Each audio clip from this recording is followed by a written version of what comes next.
राज्यसभा के लिए नामांकन दाखिल नीतीश कुमार ने कर दिया और कल उनके बेटे ने जदयू ज्वाइन भी कर लिया। तो आखिर नीतीश कुमार अब इस्तीफा कब देंगे, इस बात की चर्चा तेज हो गई है।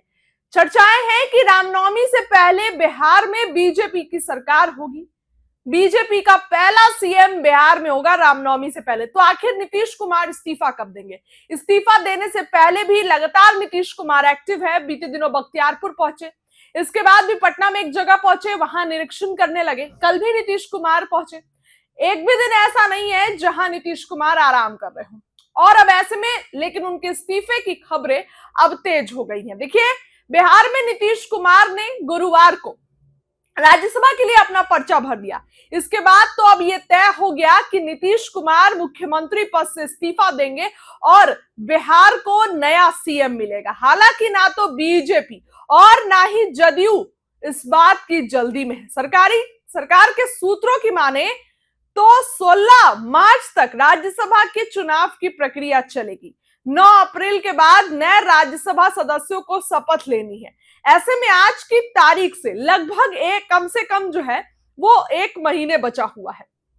इसी बीच दोनों पार्टियां पहले अपने विधायक दल की बैठक बुलाएगी। दोनों अलग अलग विधायक दल के नेता चुनेंगे।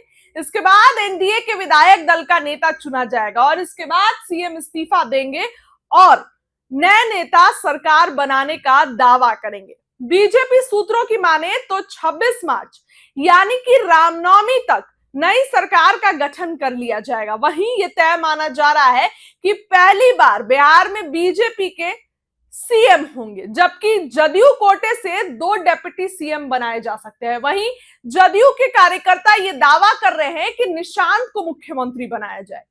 निशांत ने कल ही जदयू ज्वाइन की है और जदयू के कार्यकर्ता बोल रहे हैं कि हम डिसाइड करेंगे कि बिहार का सीएम कौन होगा, ना कि बीजेपी के लोग। कई जदयू के लोग तो दुखी हैं कि नीतीश कुमार छोड़ के जा रहे हैं, तो उनका यह भी कहना है कि नीतीश कुमार जा रहे हैं तो हम ही बताएंगे कि कौन बिहार के सीएम होंगे, कौन होगा बिहार का सीएम। बीजेपी के तरफ से रेस में कई नाम आगे चल रहे हैं। सम्राट चौधरी का भी नाम इनमें से एक है।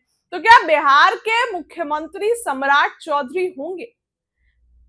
सम्राट चौधरी अभी उप मुख्यमंत्री हैं, गृह मंत्रालय उनको मिला इस बार जब विभाग बंटवारा हुआ। तो अब तो नीतीश कुमार जा रहे हैं, तो क्या सम्राट चौधरी बिहार के मुख्यमंत्री होंगे?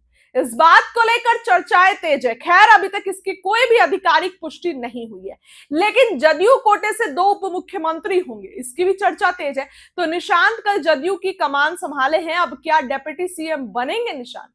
इसको लेकर चर्चाएं तेज है। तो वहीं नीतीश कुमार का इस्तीफा 14 से 15 मार्च तक हो जाएगा और उसके बाद से नई सरकार का गठन हो जाएगा। सब कुछ नया, फिर से विभाग बांटे जाएंगे। वहीं जदयू ये कह रहा है कि इस बार अगर बीजेपी सीएम पद अपने पास रख रही है तो होम मिनिस्ट्री हमारे पास आना चाहिए, यानी जदयू के पास गृह मंत्रालय और स्पीकर पद, जो कि बीजेपी के पास था जब नीतीश कुमार मुख्यमंत्री थे। तो अब अगर बीजेपी का मुख्यमंत्री होगा तो स्पीकर पद और गृह मंत्रालय जदयू के पास होंगे, ये जदयू का दावा है। नीतीश कुमार दिल्ली चले जाएंगे।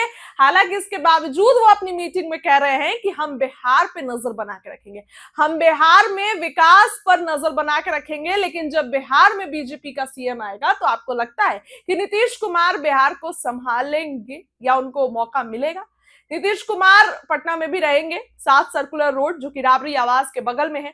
लेकिन ऐसे में बिहार में अब नई सरकार के गठन को लेकर चर्चा तेज है। नीतीश कुमार ने नामांकन दाखिल कर दिया है, कुर्सी छोड़ रहे हैं नीतीश कुमार और अब बिहार में नई सरकार आएगी, बीजेपी की सरकार अब बिहार में आएगी, नया सीएम बीजेपी का होगा।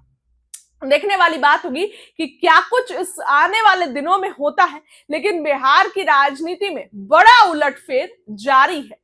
आपको क्या लगता है, बीजेपी की तरफ से कौन सीएम होगा? कमेंट बॉक्स में अपनी राय जरूर रखें। बहुत बहुत धन्यवाद।